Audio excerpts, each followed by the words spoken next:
Olá! Hoje a gente vai mergulhar num material, olha, intrigante mesmo.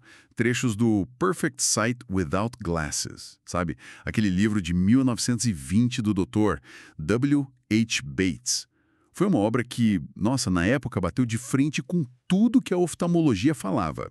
Exatamente. A ideia aqui é, assim, explorar o centro do pensamento do Bates, que era bem radical, né?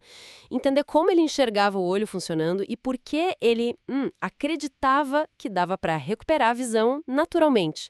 É uma visão que ele detalha muito no livro, baseada em anos de observação clínica. Então, nossa missão é pescar os pontos mais É. impactantes dessa fonte. Aqueles que fazem a gente repensar um pouco, né? Tá, vamos lá. Qual que é a ideia mais, assim, fundamental que o Bates jogou na mesa? A grande virada dele. Olha, o ponto de partida dele é rejeitar totalmente a teoria da época de Helmholtz, que dizia que a lente dentro do olho cristalino é que mudava de forma para focar. Bates contestou isso assim, na lata. Ele usava a retinoscopia, que é uma técnica para ver reflexos de luz no olho, e ele usava de um jeito que, segundo ele, mostrava que o olho inteiro mudava de formato. Sabe, ele alongava, encurtava, e isso pela ação dos músculos de fora do olho. Ele achava que a tensão nesses músculos, tipo por esforço mental, literalmente, deformava o olho. Essa explicação é um pilar do livro.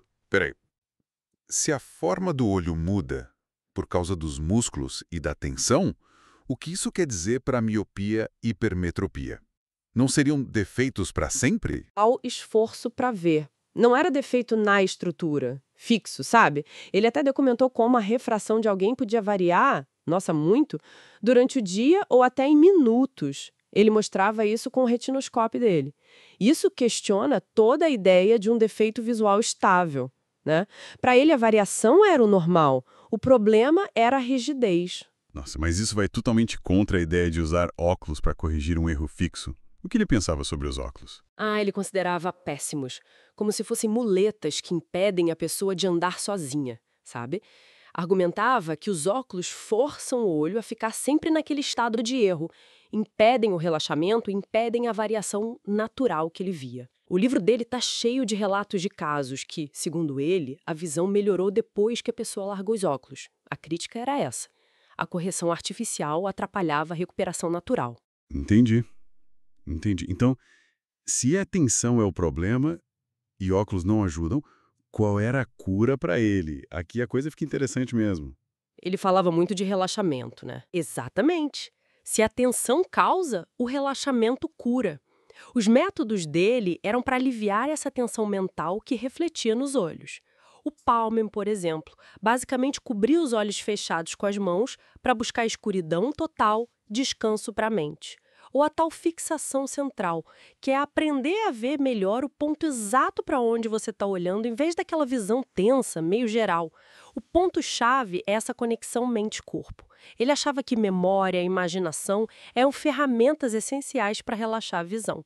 O livro explora isso com exercícios, exemplos. E ele chegou a dizer que coisas que a gente acha ruins para os olhos poderiam ser boas?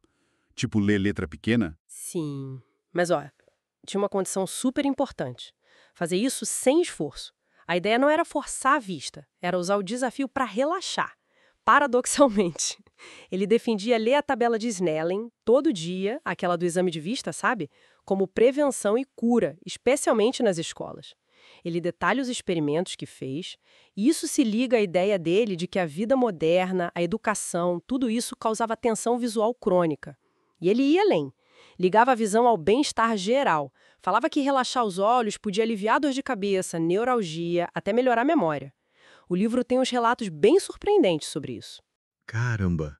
Um médico lá em 1920 falando que visão não é fixa, óculos atrapalham, a chave é relaxar a mente? Parece bem controverso até hoje, né? Ler esses argumentos direto na fonte deve ser uma experiência e tanto. Sem dúvida. Desafiou muito e ainda desafia, né? A visão mais comum. O Bates mesmo documentou a resistência que ele sofreu. Ele conta no livro que foi expulso de instituições médicas por dizer que curava miopia. O trabalho dele propõe essa interação mente-corpo na visão de um jeito muito forte. Talvez isso até converse com discussões mais atuais sobre saúde integral, holística. Então, recapitulando as ideias principais do Bates que a gente viu. Visão como algo dinâmico, variável, Uhum, atenção mental como a raiz dos problemas de refração, isso, o relaxamento como o caminho para melhorar, exato. uma crítica bem dura aos óculos e o papel central da mente nisso tudo. O livro oferece, no fundo, um jeito totalmente diferente de pensar sobre os olhos, sobre a visão.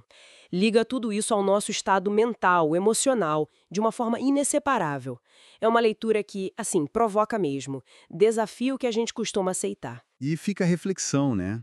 No nosso mundo de hoje, com tanta tela, tanta informação visual o tempo todo, será que essas ideias do Bates sobre tensão mental, sobre precisar relaxar a visão, será que elas não poderiam ter alguma relevância prática? Mesmo que a gente questione as explicações fisiológicas dele hoje em dia? Ler Visão Perfeita Sem Óculos com certeza faz a gente questionar como a gente realmente vê o mundo.